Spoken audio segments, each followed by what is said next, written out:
Today's video is sponsored by BetterHelp.com, and I've been with them for a long time. BetterHelp is an online platform where we found that you can effectively communicate with your therapist. Now, you begin by filling out a questionnaire, and then you'll be matched with a therapist within a couple of days. And if that match isn't ideal for you, you can certainly make an adjustment there.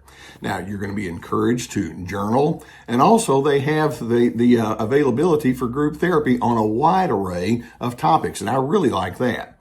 So as the need exists, go ahead and take the necessary steps to get the help that you need. And just know that BetterHelp has a 4.5 rating on Trustpilot, so it indeed is a platform you can trust. There's a link below the video that will take you there.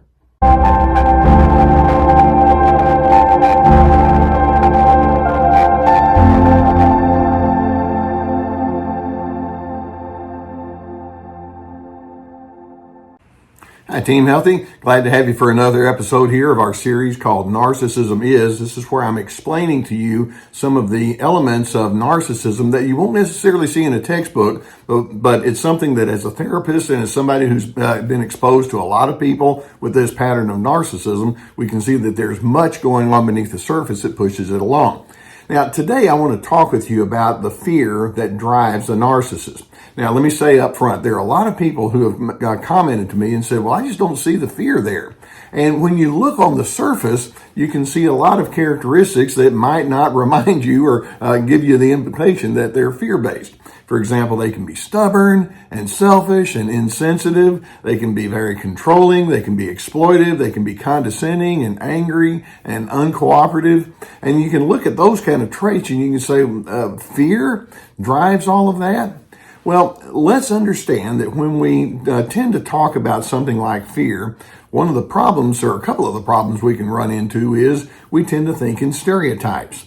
We think of a fear-based person perhaps as somebody over there in the corner just shaking and they just can't go out in the public. Well, I guess that would be fear, anxiety-riddled, etc. Or in addition, we often miss insights because we tend to interpret just what we see on the surface.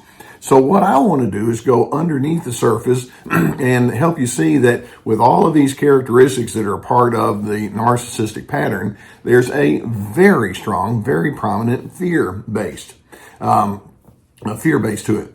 Now, let's take a look at some other characteristics that are very common in narcissism. And these are some characteristics that have a much stronger link to obvious or stereotypical fear. For example, people show their fear when they show how defensive they are. And you'll notice that narcissists are highly defensive. When they have an absolute refusal to become vulnerable, that's part of their fear. When they absolutely cannot take responsibility for whatever's wrong, they have to push it onto someone else. That's their fear. When they keep secrets, that's fear. When they are evasive, or unavailable, that can be very fear-driven. When they lie, when they cover up, when they use what I call boomerang communication. You want to talk with them about a problem, they just flip the script right back onto you. All of those characteristics are much more obvious indicators of their fear. These are individuals who have a very fragile ego, and if you hint to them that you're onto it and you see it, or if they feel like their fragile ego is about to be exposed, they're going to go into all sorts of dysfunctional reactions. Now, taking it a little further, let's ask the question, well, exactly what is a narcissist so afraid of? Well, I'm glad you asked. Let's take a look at quite a few things that they can be afraid of. Now, first of all, and this comes as no surprise, narcissists are afraid of losing control. They've decided that the best way to get a handle on life is to be in the power position. And so along with that, then, they've rationalized, well, the best way for me to find power and to find control is to determine who you're going to be and how you're supposed to think. And so they can come across as very critical and bossy, but all of that is because they don't want you to be you, because they have to be totally in charge. In addition, they fear being exposed. That's part of their fear of vulnerability. If someone begins recognizing, hey, wait a minute, you seem to be kind of weak. or you're flawed, or you're needy, or you're confused, or you have a history of lots of broken relationships and challenges, it's like, oh no, you can't talk about that. That is off limits, and you are not going to expose me for anything other than the wonderful and bright person that I am. That scares them to death to be exposed. They fear having a loss of prestige. These individuals want to be known as the smartest person in the room, or the most desirable or admirable, the leader. And as a result, you can see that, frankly, their need to be in the prestigious position is part of their false self. They've been crafting an image about who they're supposed to be for decades, and they don't want that image to be taken away from them. They fear, another thing, they fear being irrelevant. Years ago, I did a video called "The Number One Word" or something like that narcissists just cannot stand. And a lot of you said, well, it must be the word no. And they really don't like that word. But the word I selected was whatever. If somebody implies, whatever, to the narcissist, it's like, wait a minute, do you know who I am? Do you understand how important I am? They don't want to be known as irrelevant. That scares them to death. They think that they're just an afterthought. Or they fear being criticized. To them, if you say, hey, this didn't work out too well and I'm not too pleased with that, then you're more or less to them saying, well, you're inadequate. And in their mind, it's like, no, I can't handle anybody thinking that. They fear being humiliated. If you do find out a failure of theirs, or if they do come across as just being a joke, that is going to be something that's going to trigger all sorts of emotion. They can't stand that thought. Or just having simple blunders exposed. It's like, no, we can't do that. That's too humiliating to me. They fear the loss of praise. They want to be seen as special. They want to be seen as better than. And so when you say how terrific they are, they think, there's my proof right there. I really am special. And if they lose it, it's like, what happened? Where did it go? They fear failure, or they fear just the hint of being known as a failure. Because you see, if they fail, that means they're no longer superior. And superiority is written into their life script. They fear being called out as phony. Even though they are. And if you say, hey, look, I'm on to you, it's like, no, you don't know me as well as you think. And then here comes the barrage of justification and all toward you. And then an interesting thing, they fear your independence. When you begin acting out of your own self-interest, or if you begin acting based on what makes sense to you, they interpret that as rejection, as opposed to saying, hey, I hadn't thought about that, or way to go, you be you. They don't think like that. They want your deference. They want your conformity. So we go back to that notion that says sometimes we think in stereotypes, but I'm hoping you can see that that narcissists have a lot going on beneath the surface, and despite their shows of bravado or their superiority or their stubbornness, there's a lot hidden there. Now, most commonly, if you want to know exactly, how to pick up on a narcissist's fear, most commonly the fear that they have is going to be more immediately expressed as anger, and specifically ugly anger, because there is an actual form of healthy anger that we can access that can lead to good things if it's managed properly with decency. But narcissists, when they are in a fear mode, they're going to come across either very aggressive in a way that says, I've got to pummel you, or they can be very passive aggressive in the sense that says, I'm just going to befuddle you with all sorts of consistent inconsistencies. I'm going to be very non-cooperative. But it's their way of saying, when they're strongly angry, right now I'm feeling highly threatened by you, and I'm going to try to shut you down. And that's their go-to kind of strategy. And then in addition, there's another way that their fear can show up, and that is they can have a lot of envy and jealousy. Envy, I want what you have. Jealousy, I don't want you to have what I have. They lack empathy. They lack a sense of well-being on behalf of other individuals. That need for high control and prestige is way too strong. Enough to them is never enough.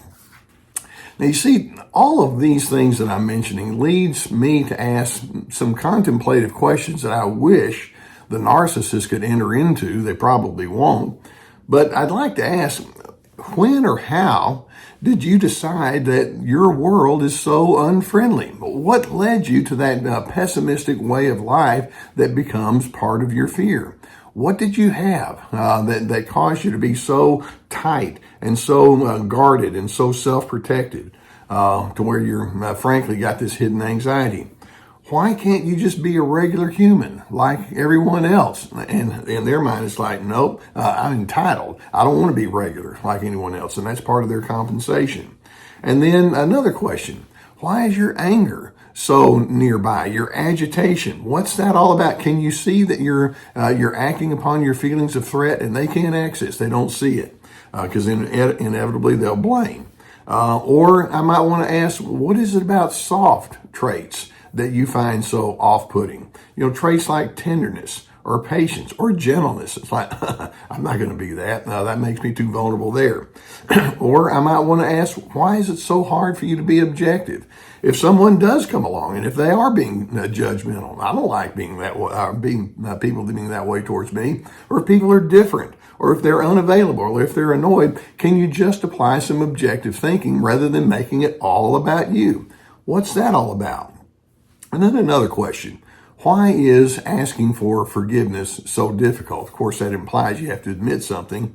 And it's like, I can't do that. No, that destroys my persona. So understand that as narcissists refuse to ponder these questions, as they continue in their justification and rationalization for their obvious flaws, as they predictably blame and then deflect attention away from their problems, as they require your blind loyalty, it hits you. This person is inside a cage of their own making and they can't get out. Because you see, the key that would unlock that cage is honesty. And the narcissist thinks, I learned a long time ago that honesty is going to get me in trouble. No, thank you. And my response is, okay, there you are.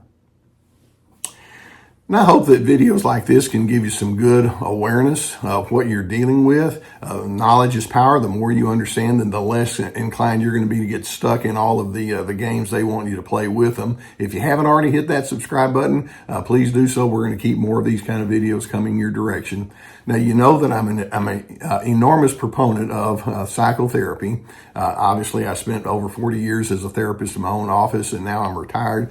So I recommend folks to the people to the folks there at BetterHelp.com. It's an online resource, which means it's widely accessible. And it's proven to be a very good way to receive therapy. Each person they have on their agenda or on their roster, is a licensed professional therapist. As the need is there, please do yourself a favor and get the assistance that would be warranted. Now, in addition to that, I would invite you to go to my website. I've got lots of resources on there. My online courses being primary among those. I have 4 courses. Each has at least 25 teaching videos with handouts and guided questions. We have anger games. We have This Is Me about finding your boundaries. Free to Be, finding yourself despite the controllers. Ready, Set, Connect, how to have healthy connections. I hope that you would find those to be very therapeutic and you could walk through them in a very systematic way at your own pace. In addition, I have my webinars, which are 90-minute PowerPoint presentations, along with articles like hundreds and my book. So we have lots of resources. Now, I'm wanting you to be able to move forward despite the narcissist's obvious dysfunctions, and the more you can see into where they are and you can compare it to your version of a much healthier way of life, I'm hoping you can be that much more committed to being on Team Healthy here. And in doing so, it allows you to be less troubled as they are, and you can have your own independence as you move further and further down the path toward your version of true peace.